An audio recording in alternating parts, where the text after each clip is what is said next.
Hello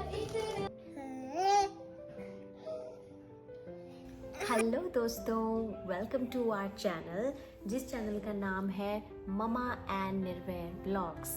तो आज हम लोग इस वीडियो में ये डिस्कस करेंगे कि मेरी पोस्ट प्रेगनेंसी का एक्सपीरियंस कैसा रहा।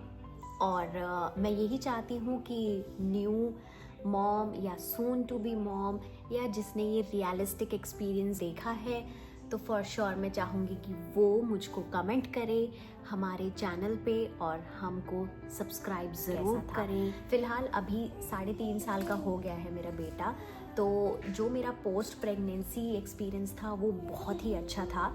लेकिन अगर देखा जाए तो कोविड फेज़ भी चल रहा था जिसमें ज़्यादा मिलना जुलना नहीं हो पा रहा था, लेकिन फिर भी मेरे फैमिली वालों ने, अंकित के फैमिली वालों ने पूरा मैनेज किया उस चीज़ को एंड निर्वैर का बहुत अच्छे से वेलकम किया। मुझे ज़्यादातर ये डर लग रहा था कि जब बच्चा हो जाता है तो मॉम एंड डैड होते हैं बच्चे के, वो उस रिस्पॉन्सिबिलिटी में कैसे ढल जाते हैं। तो मेरे दिमाग में भी कुछ ऐसा ही चल रहा था कि हाँ,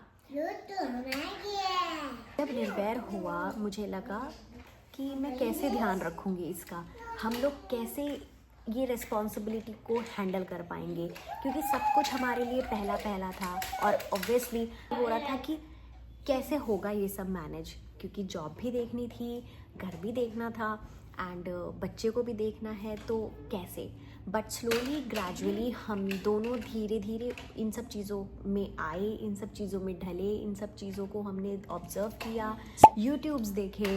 और हमारे जितने भी दोस्त थे, तो जैसे जो अभी पेरेंट्स बने थे जिनको काफ़ी टाइम हो गया, 1-2 साल हो गया है, उनसे भी हमने सलाह ली एंड उन लोगों ने भी हमको बहुत अच्छे से गाइड किया। उसके बाद मैं हॉस्पिटल से डिस्चार्ज 2 दिन में हो गई थी। मेरा जो ऑप्शन था, मैं जाना चाह रही थी नॉर्मल डिलीवरी के लिए, लेकिन कुछ ऐसा सिचुएशन आ गई थी कि निर्वैर ने अम्बिलिकल कॉर्ड पकड़ा हुआ था, तो वो नहीं हो पाया। जब मैं 22 आवर्स तक मैंने वेट किया, लेकिन कोई पेन नहीं हुआ मुझे, नथिंग, कुछ फील ऐसा नहीं हुआ। तो फिर हो गई, बेबी हो गया, अच्छे से हुआ।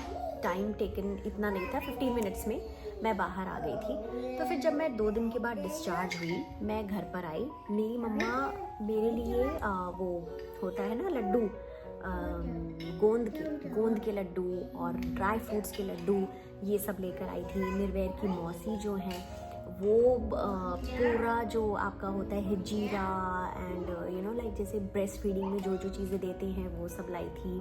और ऐसे ही अंकित के जो भी कज़न्स थे उनके बच्चों के कपड़े थे वो सब लेकर आ गए थे, तो हमने वही पहनाना शुरू किया था, बिकॉज़ हम लोग भी नए कपड़े एकदम नहीं पहनाते। नए कपड़े हमने रखे थे बट हमने उसको नहीं पहनाया।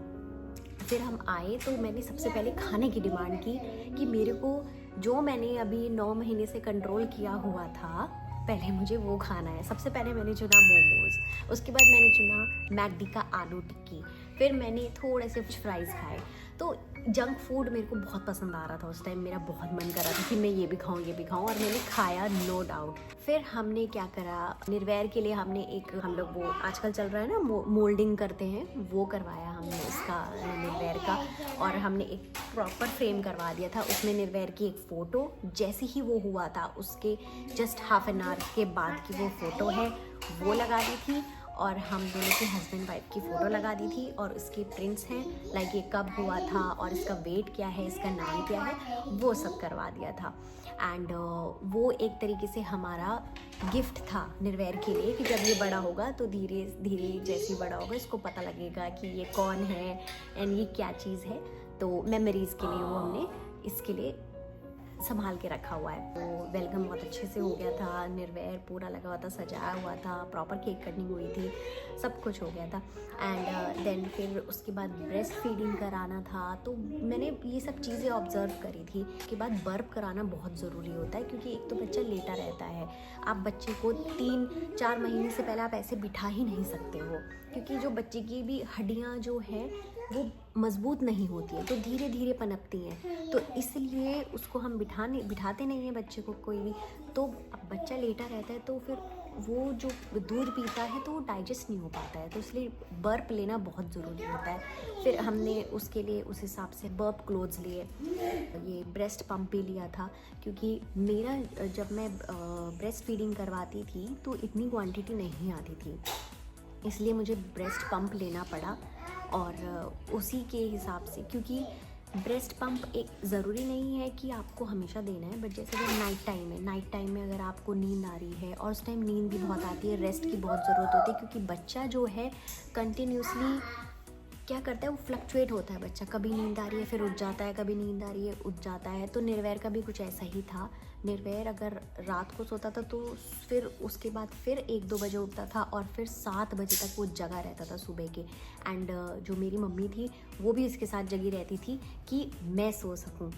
तो वो बहुत इमोशनल मोमेंट था कि मेरी मम्मी खुद, मतलब मेरी मम्मी इस उम्र में आके खुद नहीं सो रही हैं, खुद आराम नहीं कर रही हैं, वो अपनी बच्ची को बोल रही हैं कि तू आराम कर और मैं इसको देखती हूँ। तो एक तरीके से चिल मोड भी था, और थोड़ा सा मुझे अच्छा भी नहीं लगता था कि मैं सो रही हूँ और मम्मी जग रही हैं। तो वो सब चीज़ें थी, बट येस बहुत अमेजिंग जर्नी रही है मेरी उस चीज़ में। एंड फिर देखा क्या कि बच्चा पूप बहुत जल्दी करता है, मतलब लाइक बच्चा पॉटी कर रहा है तो उसका डायपर चेंज करना है। पहले क्या होता था, पहले कॉटन के जो कपड़े होता था ना, कपड़ा, तो वो कोई जैसे शर्ट है, शर्ट में से काट दिया, पहले ऐसे ही चलता था। लाइक हमारे जो पेरेंट्स के टाइम में वो शर्ट ऐसे का काट दिया, लेकिन कॉटन ही होना चाहिए, कॉटन ज़्यादा अच्छा होता है, वो ज़्यादा हार्म नहीं करता है बच्चे के स्किन को, रैशेज़ नहीं होते हैं। लेकिन अब क्या ज़माना आ गया है, अब आ गया है एलोवेरा टाइप का जो डाइपर्स होते हैं, वो डाइपर्स पहना दो, तो मतलब चेंज डाइपर्स का कंटिन्यूसली चेंज होना है ना।